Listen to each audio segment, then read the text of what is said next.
दुनिया में मानवता को कैसे हम जिंदा रखेंगे, मानवता को कैसे हम कायम रखेंगे, लोगों के बीच जो बढ़ती हुई नफरत है उस नफरत को कैसे मिटाएंगे। पैगंबर साहब, हजरत साहब इस दुनिया में जो उन्होंने एक पाक संदेश दिया, आज दुनिया के सामने नजीर है। कोई ऐसा देश दुनिया के तकरीबन 216 देशों में पैगंबर मोहम्मद साहब के विचारों पर चलने वाले उनके अनुयायियों ने उन हमेशा आतताई शक्तियों से लड़ने का काम किया है। 216 देशों में आज उनके विचारों पर जब लोग अपने वक्तव्य रखते हैं, विचार रखते हैं, तो हमेशा अमन की बात की जाती है, चैन की बात की जाती है, शांति की बात की जाती है। मैं आज जिस देश में रहता हूँ, भारत में रहता हूँ, ये हमारा जो देश है, ये हमारा अहिंसा परमो धर्म के रास्ते पर चलने वाला देश है। हमने हिंसा को कभी स्वीकार नहीं किया। हमारे जो भी धर्म, हिंदू धर्म हो, मुस्लिम धर्म हो, ईसाई धर्म हो, बौद्ध हो, जो भी हमारे देश में धर्म है, हमने अनेकता में एकता के रास्ते पर चलने का संदेश दिया है।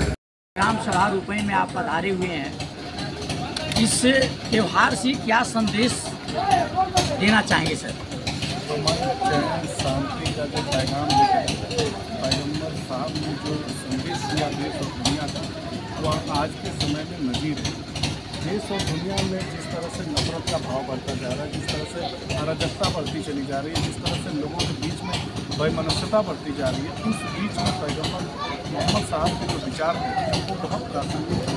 उन्होंने हमेशा एकता का संदेश दिया और सभी धर्मों, सभी वर्गों और सभी पंथों में समानता का उन्होंने संदेश दिया। जो उनका संदेश था वो एक बराबरी का था, जो हमारा सिद्धांत है, इसमें हम सभी लोगों को एक बराबर का दर्जा देते हैं।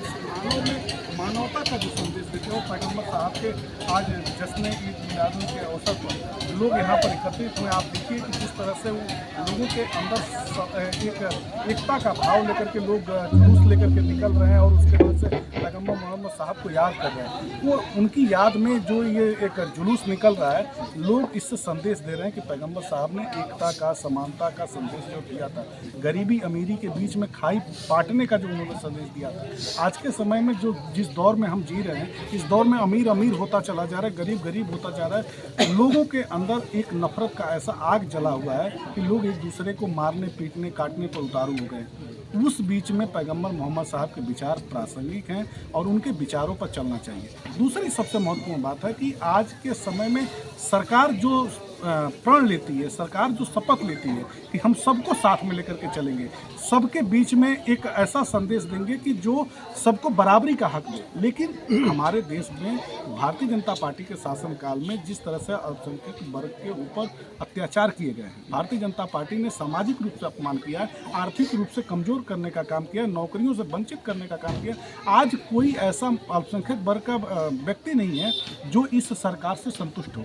बहुसंख्यक आबादी इसके लिए लड़ रही है कि जब हमारे देश में हम गुलाम थे, गुलामी की बेड़ियों में बंधे हुए थे, जब हिंदू, मुसलमान, सिख, ईसाई सभी लोगों ने अंग्रेज़ों से मुखालफत किया, उनसे लड़ाई लड़ी, उनको परास्त किया, अंग्रेज़ों को इस देश से भागना पड़ा, तब हमारे देश के सभी लोगों ने एकता के साथ अंग्रेज़ों के मुखालिफ में खड़े हुए थे। लेकिन जिस तरह से भारतीय जनता पार्टी के लोगों ने देश में बंटवारे की राजनीति को बढ़ा करके गांव-गांव में जातीय धार्मिक विभेद पैदा किया।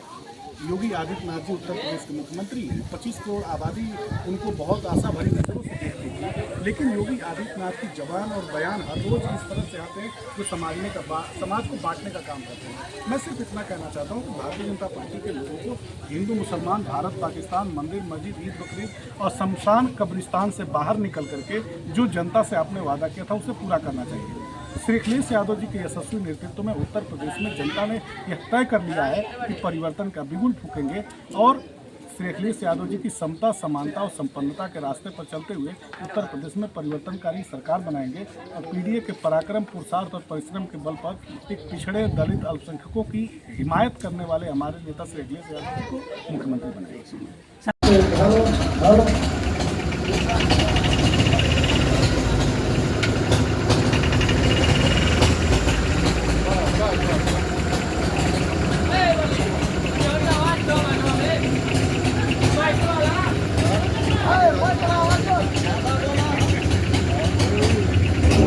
Hello hello hello hello